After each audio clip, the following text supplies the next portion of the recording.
Are you constantly distracted and feel like you're always starting over again in all of the projects that you do with your business? Hi, I'm Brian Pombo. Welcome once again to the Orange office in Grants Pass, Oregon. Today we're going to be talking about the number five secret, the number 5 sign that you are a winner. Out of the top 11 signs of being a winner, this is number 5. See if you can follow this. Are you willing to commit to a long-term strategy? Do you have what it takes to actually commit to something long-term? Have you ever had a strategy or a plan in your business that lasted more than a couple of months? Have you ever had something that lasted 6 months to a year? Chances are, I run across this all the time with people. When we sit down, one of the main things that they don't have is a long-term strategy. And there's a couple reasons for it. It could be basically your personality, but most of the time it's actually bad habits.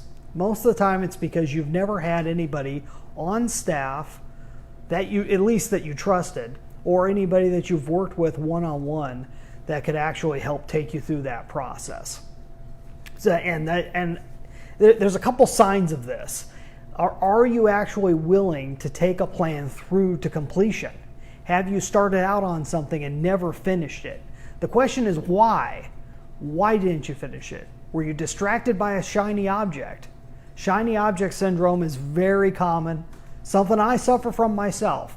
But when I started learning that I had the issue, when I started learning that my ADD or ADHD or whatever you call it was acting up and was keeping me from getting what I wanted, what I had to do is start putting in processes, systems, and get the people on my staff to start focusing me and keep me focused in one direction.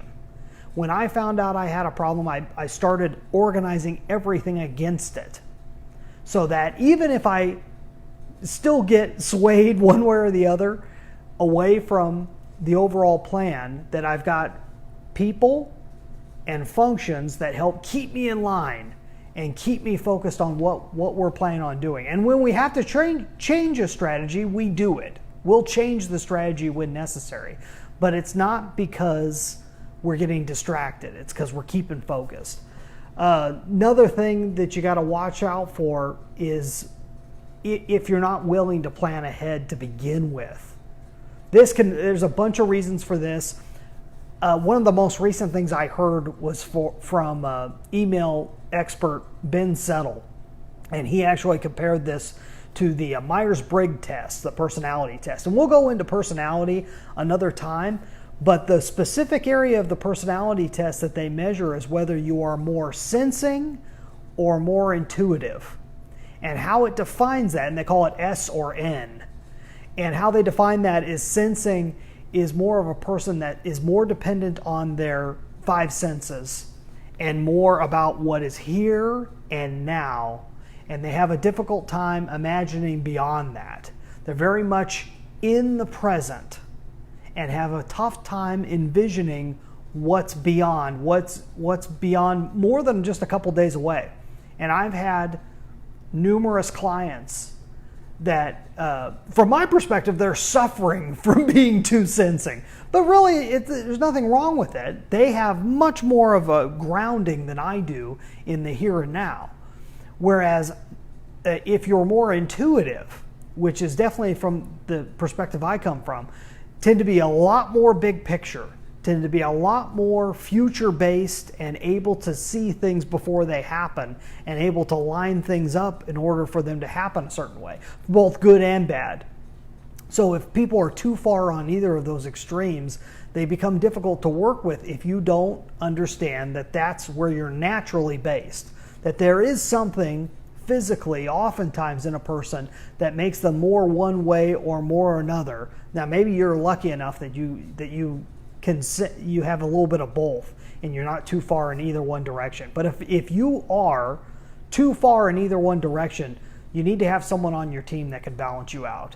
One of the signs of a winner is a person that if they do know that they are more sensing, that they will get somebody on board that's more intuitive, someone that has more of a big picture, and you're willing to put your trust, enough trust in that person for enough of a period of time that you can actually test things out.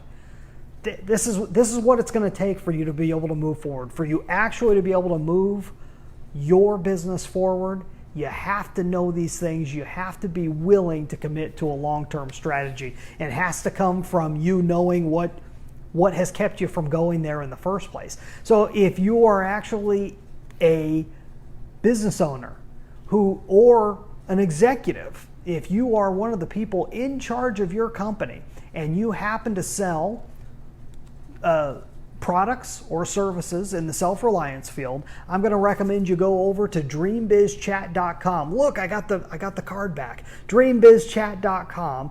Dreambizchat.com is all about setting up a period of time where we can sit and talk about what your long-term strategy is and where you're looking to take it, and see if we can actually get you to your dream business. Go there, watch a quick little video that explains the process, fill out the application if you're interested, if you think that you'd apply. And if you've also feel that these actual signs of being a winner, if you feel like you connect with enough of them, then you're going to be the type of person that I want to talk to. So go to dreambizchat.com. Next time when we get together, we're going to go through number 6. Number 6 has everything to do with whether you feel like you're constantly filling a holy bucket.